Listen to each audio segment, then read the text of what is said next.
بسم اللہ الرحمن الرحیم۔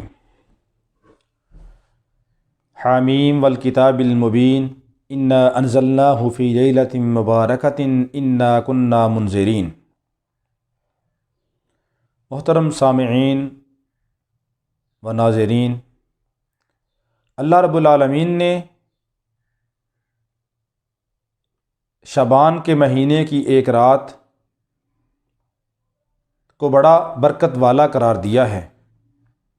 اللہ رب العالمین نے کتاب مبین کی قسم کھا کے فرمایا انا انزلناہ فی لیلۃ مبارکۃ انا کنا منذرین، کہ ہم نے اس قرآن کو برکت والی رات میں اتارا۔ تو مفسرین فرماتے ہیں کہ اس سے مراد نصف شعبان کی رات ہے، یعنی 15 شعبان کی رات۔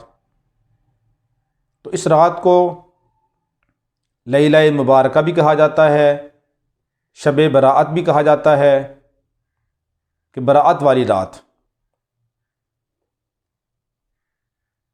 تو شعبان کے مہینے میں اس رات کو خاص اہمیت حاصل ہے۔ رسول پاک صلی اللہ علیہ وسلم نے بھی کئی احادیث کے اندر اس کی اہمیت کو واضح فرمایا۔ ایک روایت کے اندر آتا ہے کہ حضرت علی رضی اللہ عنہ سے فرمایا آپ صلی اللہ علیہ وسلم نے، کیا علی، اس کا مفہوم ہے کہ 15 شعبان کی رات کو عبادت کرو اور اس کے بعد اگلے دن روزہ رکھو، اور فرمایا یہ ایسی رات ہے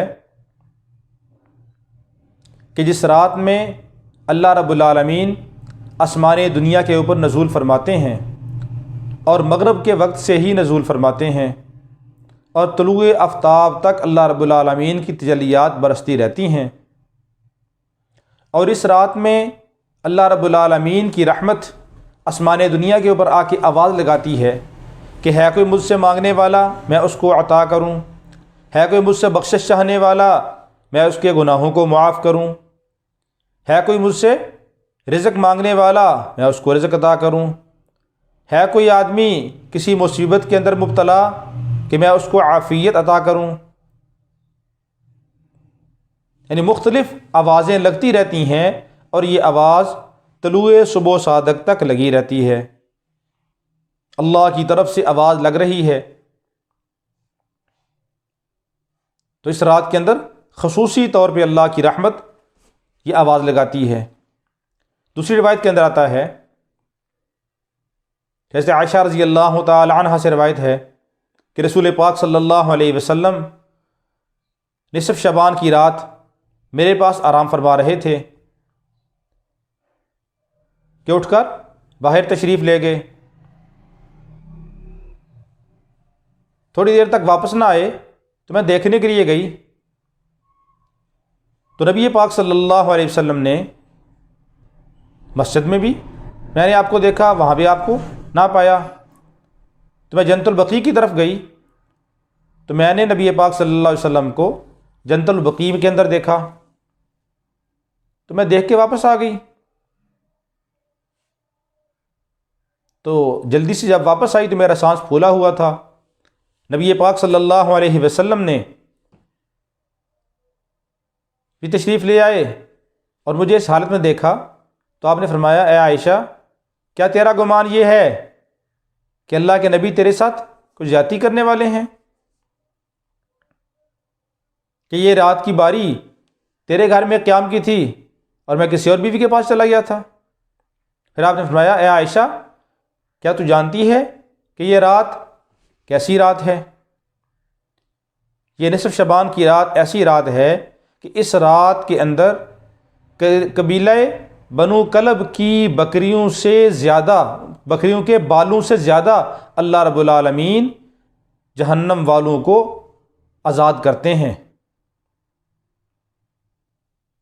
تو مورخین نے لکھا ہے کہ اس زمانے میں قبیلہ بنو کلب کی بکریاں سارے عرب کے قبائل سے زیادہ تھیں، اور بعض مورخین نے لکھا ہے کہ تقریباً 20,000 بکریاں تھیں۔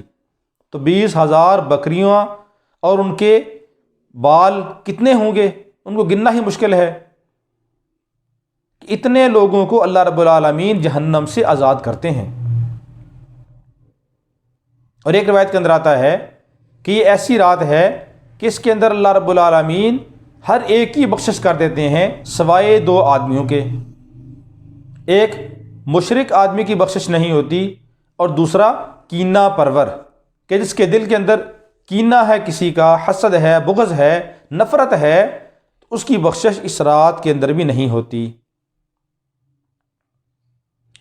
اور یہ بہت ہی برکت والی رات ہے۔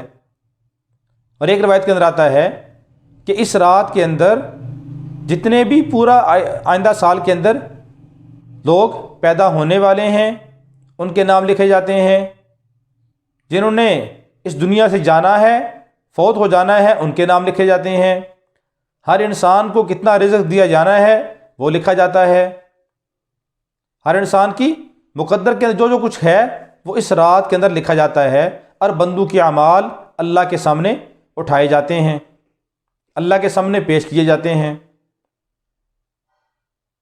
تو اس لیے اس رات کو خاص طور پہ اللہ کی عبادت کرنی چاہیے۔ اور اس کے بعد آئندہ دن جو آ رہا ہے، یعنی 15 شعبان کی رات کے بعد جو دن آتا ہے، اس دن کو روزہ رکھنا بھی مستحب ہے۔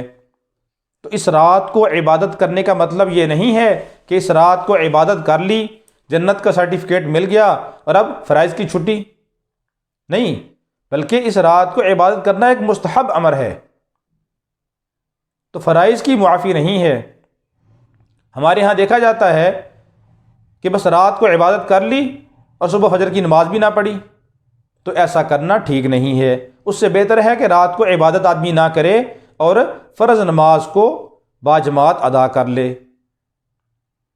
اور اسی طرح ہمارے معاشرے کے اندر شب برات کی رات بجائے عبادت کرنے کے حلوے تقسیم کرنا، اور رات کو چراغاں کرنا، اور رات کو گولے پٹاخے چھوڑنا، یہ بھی ہمارے معاشرے کا حصہ بن چکا ہے۔ تو یہ رات تو عبادت کی رات تھی، جس رات کو آج مسلمان نے چراغاں کرنے کی اور خوشیاں منانے کی رات بنا دیا۔